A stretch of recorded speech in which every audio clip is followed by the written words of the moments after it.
Hello, this is Let's Talk About Myths, baby, and I am your host, Liv, here with, well, a little something in between. So, on Friday, I released the first half of an episode that I have done alongside Christy Vogler, who's doing a kind of takeover of sorts for the show. The intention of it was for Christy to be, Christy, who also is one of the hosts of Movies We Dig, part of the New Memory Collective. And so through Movies We Dig, Christy talks entirely about reception of the ancient world, in pop culture and media. And so the idea behind this takeover is that Christy, someone who takes in all of that pop culture and media and is really well versed in talking about it, sits down with a couple of other experts and breaks down this piece of pop culture that I have not had the opportunity to do. So, of course, we started off with a bang with Epic the Musical. And then this is all just, we're going background. The idea was, okay, great. I don't want to be, out of it entirely. I'm looking for ways. Part of the takeover nature of this was not just that we can look at pop culture stuff that I don't feel like I am right for, but also because I am entirely coincidentally quite busy working on the beginnings of my children's retelling of the Odyssey that's going to be published next year. Oh my god, I'm dying of excitement. But that, alongside building this memory collective and an adult novel that I am hellbent on getting picked up as well, I'm looking for ways of expanding episodes of the podcast that are a little bit less work for me. And so I was really excited that Christy wanted to do this. I knew she would do it right. Christy loves Epic. She was going to come at it as a classicist and archaeologist and also somebody who liked it. But we wanted me included too, which is why weeks ago we put out a post on the podcast Instagram asking you all to pick, if you could just pick one song for me to listen to from Epic, what would it be? You all had a lot of feelings and it was really great. The song that won out was the song No Longer You. It takes place in the Underworld saga and I was really excited to listen to it. I liked it fine. My big issue is nothing to do with Epic. My big issue is that because of my attention span and honestly the amount of mythological content in so many forms that I take in and research and try to build my own version of all day, every day for the last 8 years, what that means is that I have a lot of trouble listening to the type of music where I have to pay attention because frankly, I don't have the attention span. I know that there is what must be an absolutely beautiful visual version that I could watch. It's just not something that I feel equipped to take all of it in, let alone then talk to you all about it. And because of that, I had simply avoided it for a while and talked a lot, like I do about, say, Percy Jackson.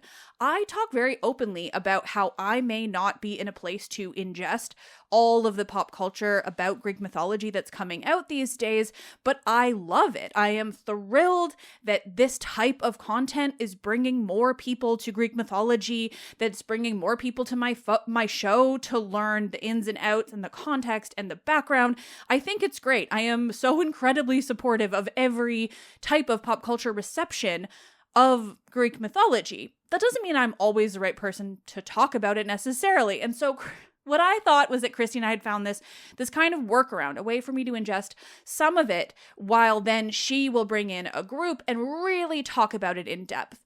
What I didn't consider is that I would end up talking so much that it turned into an episode in itself, and then I had to split it off from the episode that's coming out with Christy and the guests, all of whom love Epic and are going to talk about it in the realm of epic, the concept, Homer broadly, musicals. We have some incredible guests lined up, both of which have been on my show in the past, so you can look forward to Friday's conversation episode hosted by Christy as this kind of takeover and featuring Joel Christensen. You all love him. One of you even commented about him or referencing him in the first half of this episode. So Joel Christensen and Joe Goodkin, who's also been on my show a handful of years ago, because Joe is also a modern bard. Joe has also written these enormous adaptations of the Iliad and the Odyssey, and he's been performing them for, like, I think listening to their conversation 25 years, which is incredible.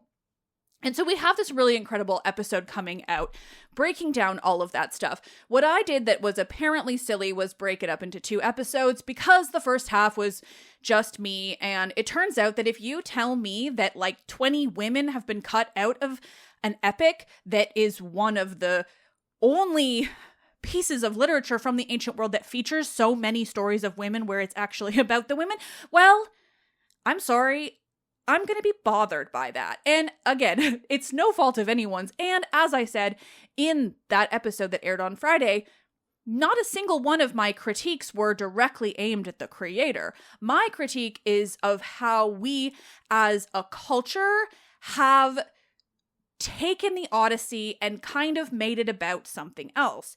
I think this is a larger cultural issue that then leads to a creator who doesn't see the inherent value in those stories in the underworld. And in that case, I'm not even making it about women. I think it's just about seeing the value in those aspects of the story. And it's also a complete preference. Like it is not necessary, but it took me off guard.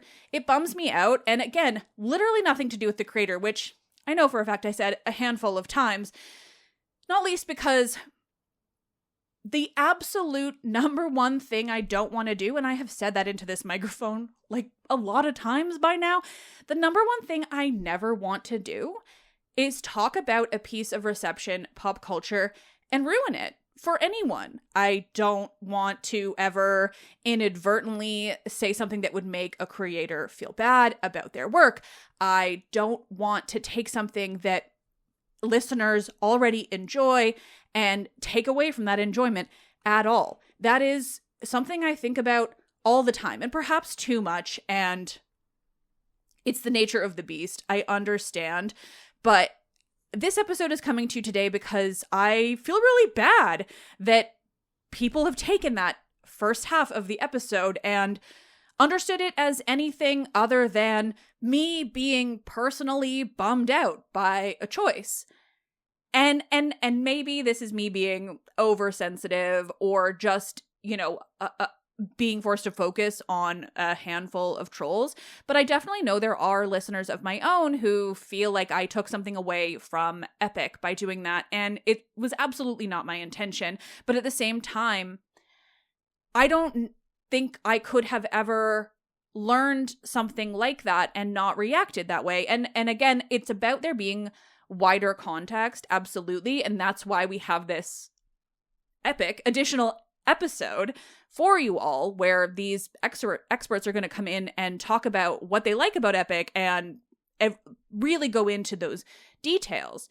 And yeah, a trick of the editing, it was unfortunate, but I do want to talk about why that bothers me, and again emphasize how it has nothing to do with this individual creator and everything to do with how our culture has asked us to think about the Odyssey.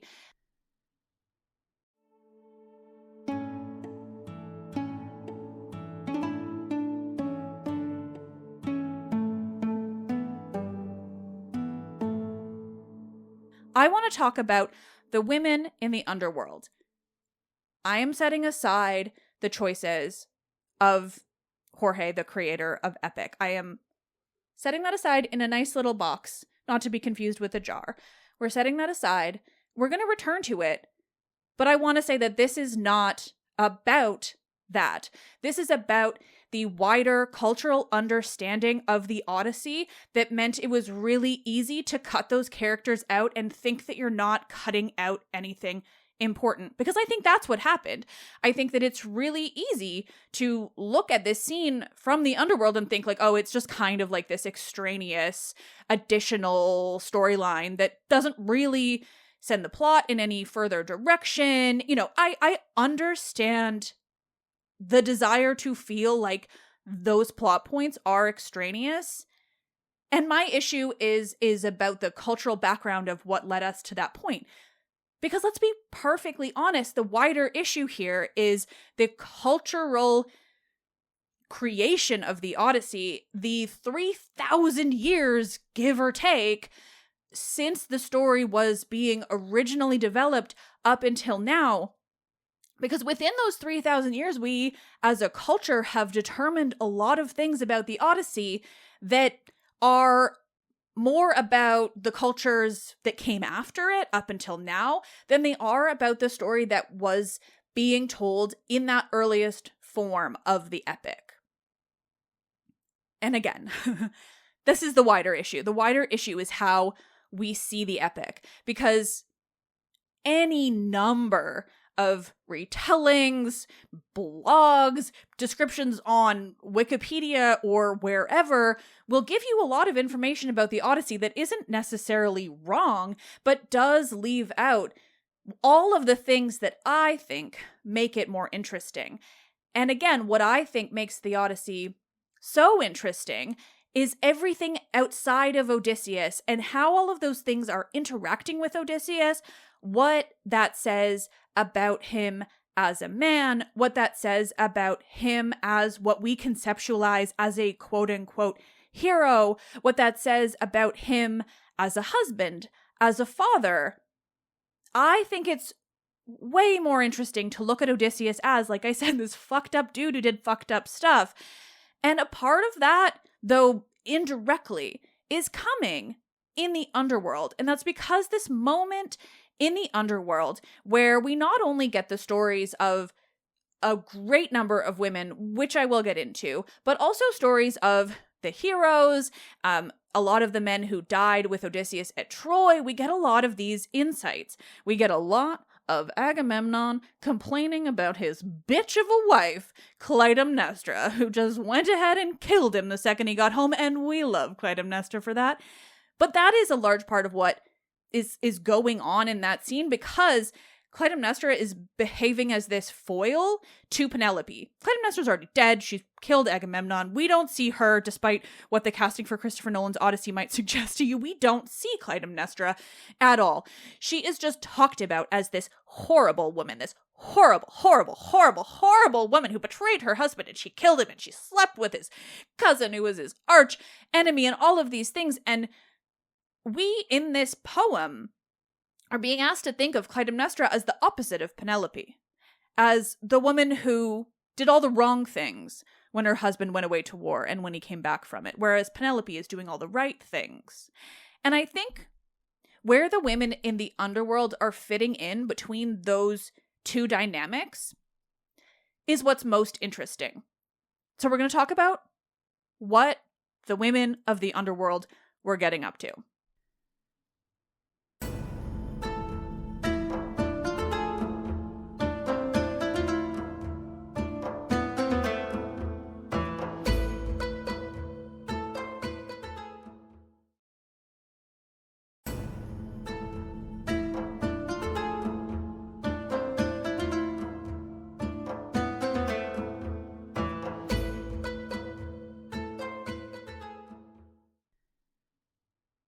I want to read this section to you because it best details who we're talking about. I'm going to read it in pieces. I'm going to let my tone imply whether or not it is a quote, because I want to break down each individual woman in a little bit more detail so that you understand as we go. But in the meantime, we're just going to start reading a little bit of this section of the Odyssey, which is in Book 11. Odysseus is in the underworld. He's been given all of these instructions. He's spoken to the prophet Tiresias, who tells him a whole prophecy. Then he speaks with his mother. He also sees Elpenor, the guy who died, falling off of the house. And once he's finished speaking with his mother, this is what happens next. Thus we two talked with one another, and the women came, for august Persephone sent them forth, even all those that had been the wives and the daughters of the chieftains. These flocked in throngs about the dark blood, and I considered how I might question each, and this seemed to my mind the best counsel. I drew my sword from beside my stout thigh, and would not suffer them to drink of the dark blood all at one time, so they drew near, one after the other, and each declared her birth, and I questioned them all.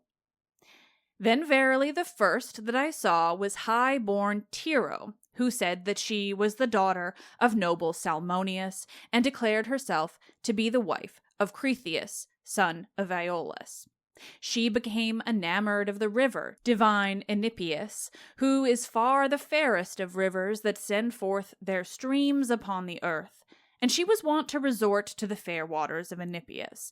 But the enfolder and shaker of the earth took his form and lay with her at the mouths of the eddying river, and the dark waves stood about them like a mountain, vaulted over, and hid the god and the mortal woman. And he loosed her maiden girdle and shed sleep upon her. But when the god had ended his work of love, he clasped her hand and spoke, and addressed her.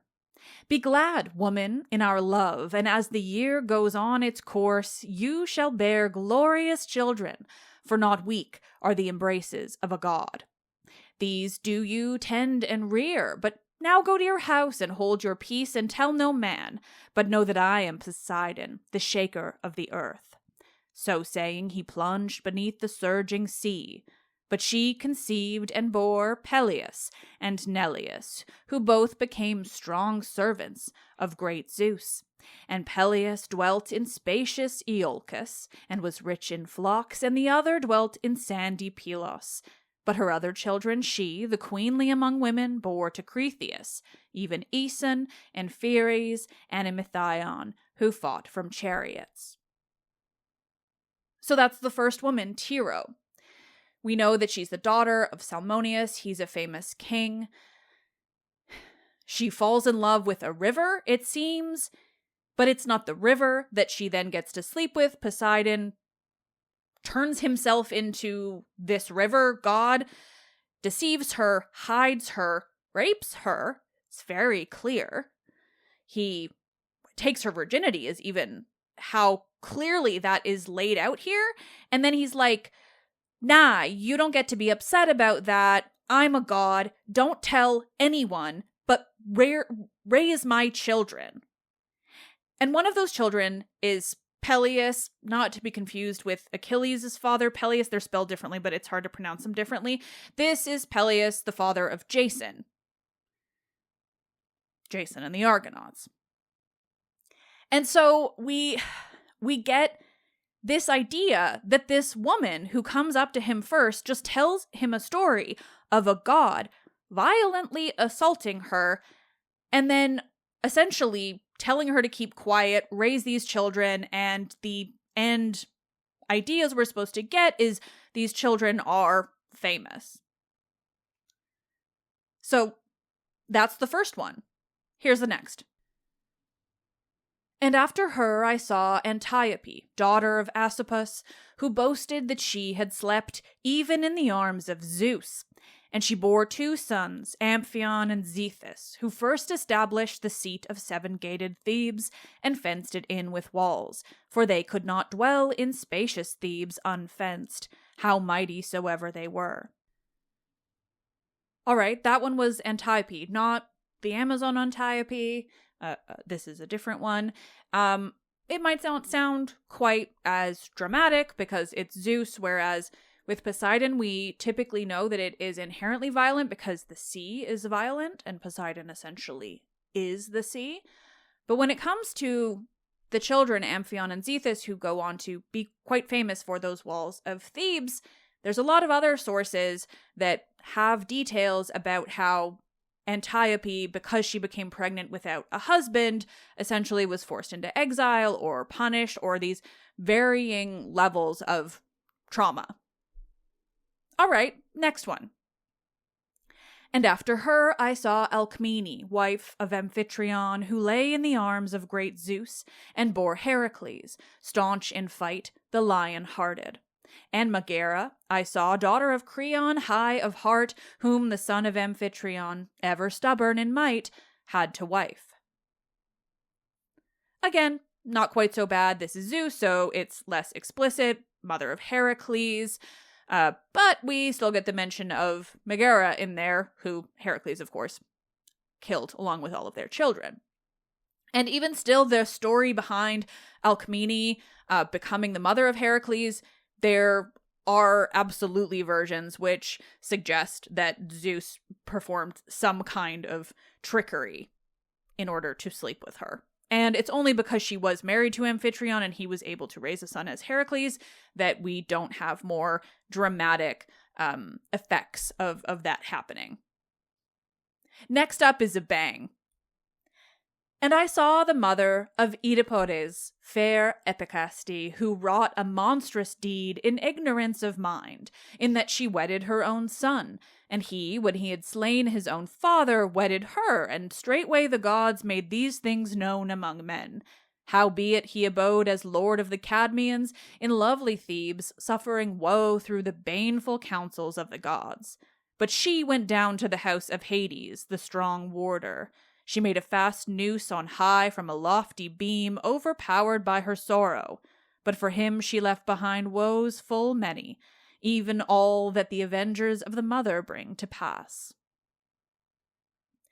That's another name for Jocasta, if you didn't get. This is Oedipus and Jocasta. This is the earliest form that we have of their story. We actually don't have almost anything else until Sophocles' version of the myth in the play Oedipus Tyrannos. But still, we are very clearly getting here a woman who, while not explicitly originally, had some kind of trauma due to the gods, she does have some trauma pretty clearly here. And we get such visceral details of her killing herself because of what happened.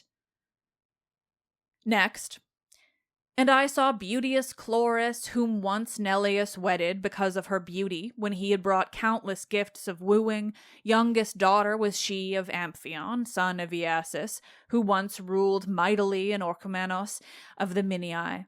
And she was queen of Pylos, and bore to her husband glorious children, Nestor and Chromius, and lordly Periclymenus. And beside these she bore noble Pero, a wonder to men.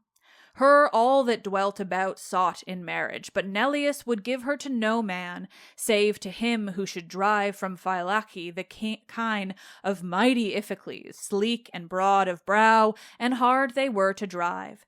These the blameless seer alone undertook to drive off, but a grievous fate of the gods ensnared him, even hard bonds and the herdsmen of the field. Howbeit, when at length the months and the days were being brought to fulfillment, as the year rolled round and the seasons came on, then verily mighty Iphicles released him, when he had told all the oracles, and the will of Zeus was fulfilled. Now, in this case, we don't have a tragedy for Chloris, and good for her, but instead what we have is a woman who is being lauded for the children she created. And while I don't love any woman being determined or any of her worth being decided based on her ability to have children or who those children ended up, in the ancient world, this is a incredibly important thing that they've laid out for her, because she's the mother of Nestor. And as we know, because this is the Odyssey, Odysseus is tight with Nestor. We love Nestor. He's known to be the wisest, sort of the best of the Achaeans in terms of just counsel, and he brings this kind of calming presence. Of course, it's Telemachus who goes to speak with Nestor at the beginning of the Odyssey to hear about Odysseus and his travels. So this connection to Nestor and his family is incredibly important. It is a lot of honor being given to Chloris by having her story recounted in the Odyssey. Next, and I saw Leda, the wife of Tyndareus, who bore to Tyndareus 2 sons, stout of heart, Castor, the tamer of horses, and the boxer, Polydeuces. These to the earth the giver of life covers, albeit alive, and even in the world below they have honor from Zeus. One day they live in turn, and one day they are dead, and they have honor like unto that of the gods. This is Castor and Polydeuces. They are incredibly important. Of course, Leda and Tyndareus are famous also for being the parents of Helen and Clytemnestra. There is a lot of varying sources in terms of, who are the children of Zeus, of those 4 kids, and also some lack of clarity in these earliest sources about how related Helen and Clytemnestra are. So it's not totally surprising they're not mentioned, but it is key that Leda is named here as the mother of Castor and Polydeuces because they are considered to be 2 really important heroes who did really important and important... saying important so many times, really important things in Sparta that were done by these guys. So again, we are having a lot of honor being given to Leda, being given to the woman by having her story told to Odysseus in the underworld. And after her I saw Iphimedeia, wife of Elias, who declared that she had lain with Poseidon. She bore 2 sons, but short of life were they, godlike Otis and far-famed Ephialtes, men whom the earth, the giver of grain, reared as the tallest and far the comeliest, after the famous Orion. For at 9 years they were 9 cubits in breadth, and in height 9 fathoms. Yes, and they threatened to raise the din of furious war against the immortals in Olympus. They were fain to pile Ossa on Olympus and Pelion with its waving forests on Ossa, that so heaven might be scaled. And this they would have accomplished if they had reached the measure of manhood, but the son of Zeus, whom fair-haired Leto bore, slew them both before the down blossomed beneath their temples, and covered their chins with a full-grown beard. Again, here we are getting the story of 2 really important characters of Greek mythology told through the lens of their mother. Their mother! We have ideas of the father, certainly we know who she's married to, but this is about the mother. And Phaedra and Procris I saw, and fair Ariadne, the daughter of Minos of baneful mind, whom once Theseus was fain to bear from Crete to the hill of sacred Athens, but he had no joy of her, for ere that Artemis slew her in sea-girt Dia, because of the witness of Dionysus. Well, those ones are straight out Phaedra, Procris, and Ariadne. They all, in this version, have pretty terrible fates.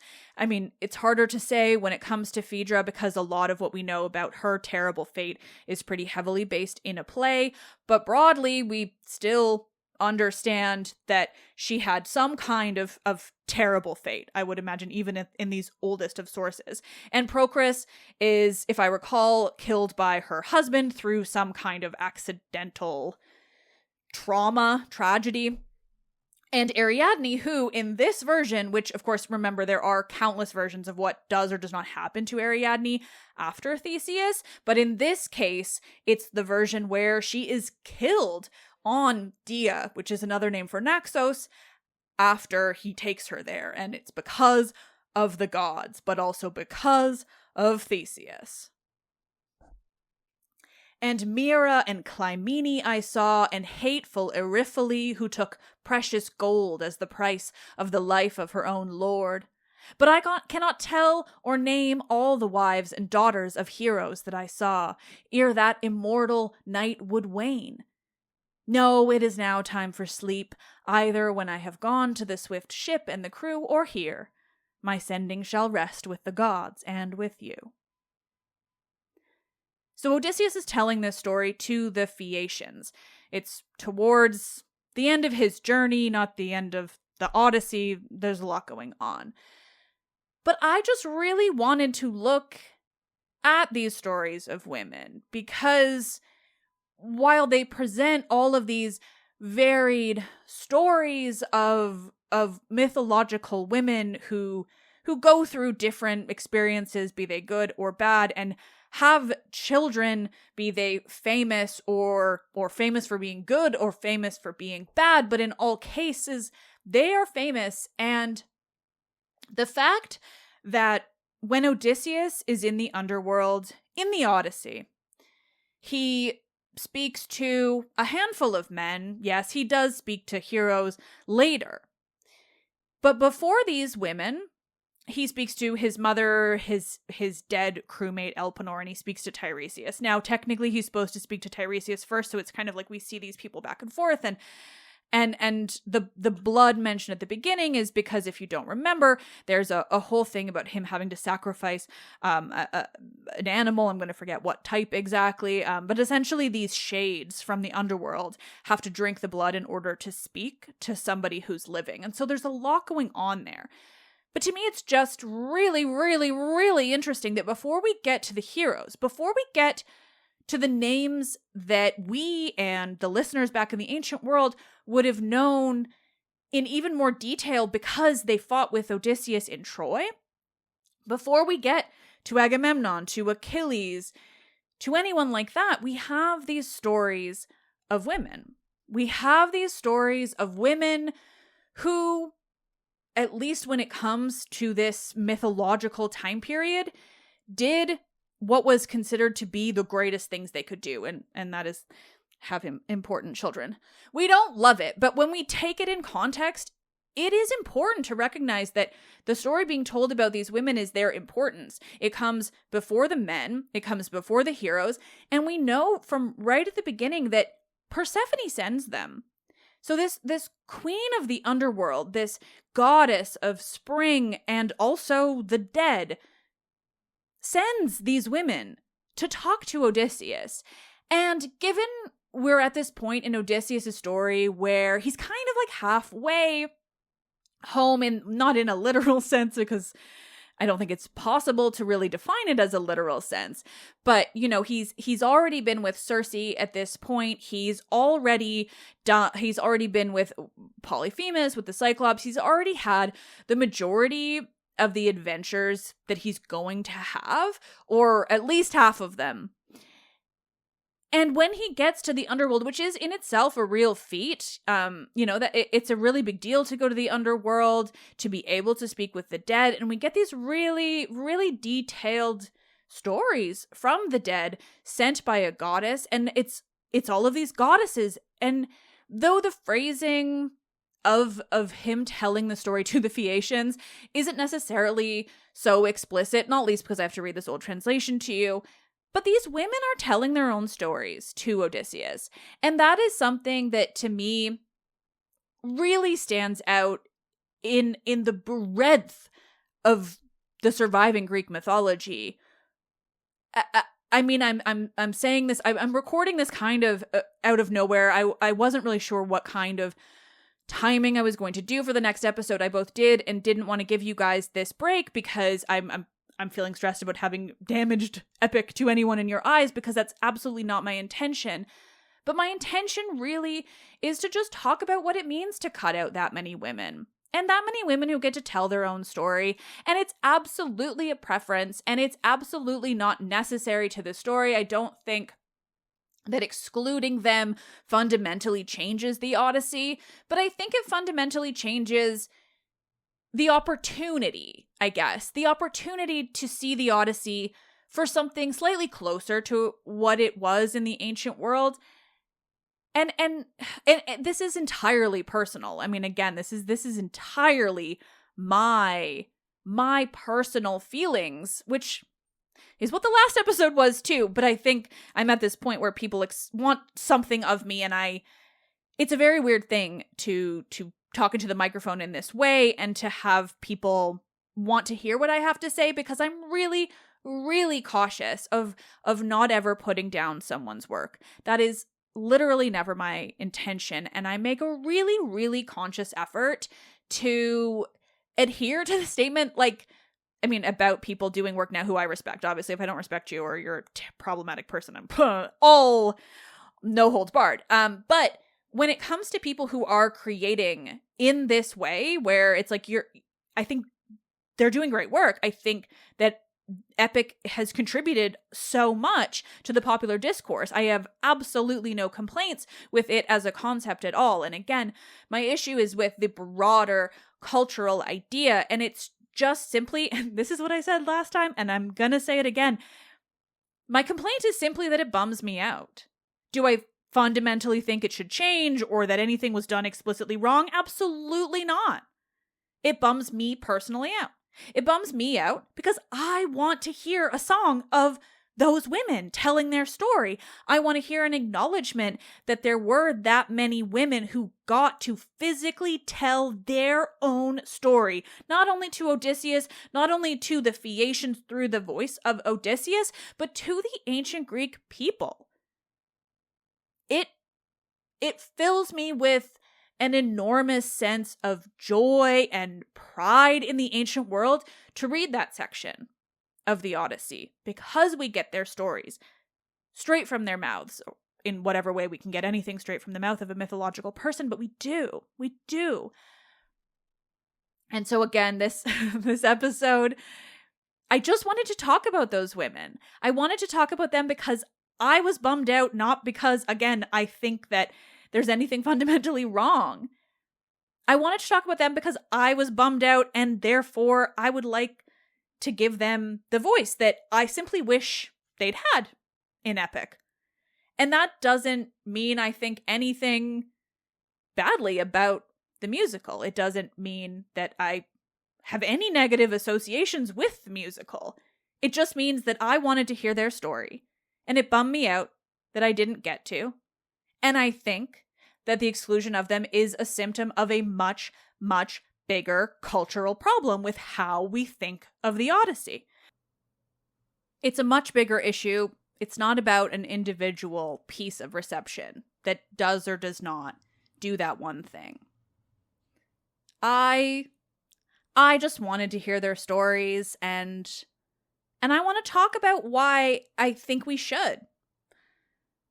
Because we don't have many mythological women from the ancient world, and we have even less that get any kind of agency over their own stories. And I just want to hear them. I want to hear them. Because they're the closest thing we have to real women of the ancient world.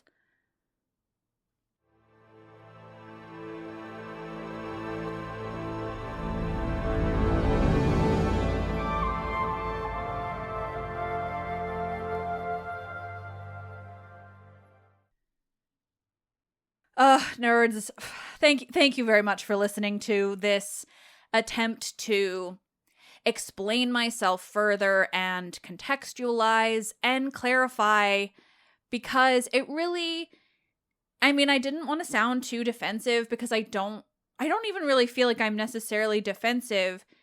It's just that I felt very misunderstood, I guess, not least because, again, I was getting comments where it was really clear that the people wanted me to say one thing about epic, and when I didn't, they kind of just took that notion and ran with it. But I'm really, like I said, I'm really, really conscious of not putting down another person's creative work. And because people read that or decided that I'd said that, despite me very explicitly saying I was not doing that, I just felt the need to explain myself. And in explaining myself, I wanted to look at those women, because they don't have a song about them, so I'll just tell you about them instead. So thank you for listening. On Friday, you're going to have a really, really brilliant, insightful conversation about Epic the Musical from people who love it, who've listened to all of it, which, again, it's not that I don't love it, it's that I don't have it in me to listen. It's just not for me, and that's fine, and we need that to be fine. So instead, on Friday, you're going to get a great conversation with a handful of people who really love it and know what they're talking about, who love Homer and Epic as a concept, and who sing these stories today. You're getting the absolute perfect people to talk about this. It's just that I edited it poorly, and it should have all been one episode. But here we are. So stay tuned. On Friday, you're going to have that exact conversation that I think you wanted from last Friday. And in the meantime, those are the women in the underworld, the women whose stories I want to hear. Let's Talk About Myths, Baby is written and produced by me, Liv Albert. I'm doing my best. I'm doing my best. It's a wild fucking time. Michaela Penguish is the Hermes to my Olympians, my incredible producer. Christy Vogler did an absolute fuck ton of work on last week's episode and on this coming Friday's episode, and we absolutely love her for it. Truly. I am so excited. And I'll tell you right now that Christy and Michaela are talking chaos. I was there for part of it too because I've seen one episode and I'm going to watch more, especially now. But again, I need to be able to make it like a thing I enjoy and not like a thing that I then feel like I have to talk about for work. So Michaela and Christy are really diving deep into chaos because that is like a whole other piece of wild, incredible reception, just like Epic, but in a very different way. And we love that for the world of Greek mythology. We really fucking do. Select music by Luke Chaos. I just want to clarify because I kept saying edited when it comes to the choice to split the episode into two.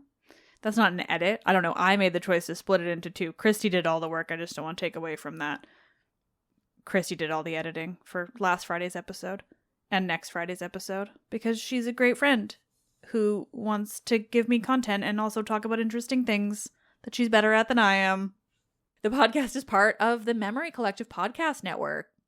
We're working on putting together more stuff. Things are slow going because we're just a couple of people living through, I don't even want to say. This episode is going to come out post-Canadian election and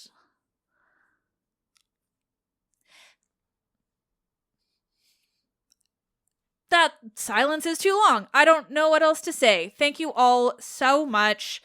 Thank you to the people who commented on last week's episode and understood what I was trying to do and appreciated it and just generally know what I care about. And I really appreciated those good comments. They really helped me not be like, oh my God, what have I done? I don't want to ruin this thing for people. That's like the opposite of what I want to do. So I appreciate those comments very, very much. I am Liv and I love this shit. I love the Odyssey. I love reception of the Odyssey. I love Odysseus despite him being utterly, utterly, utterly terrible. Because we can love things and critique them. It's just how humans interact with art.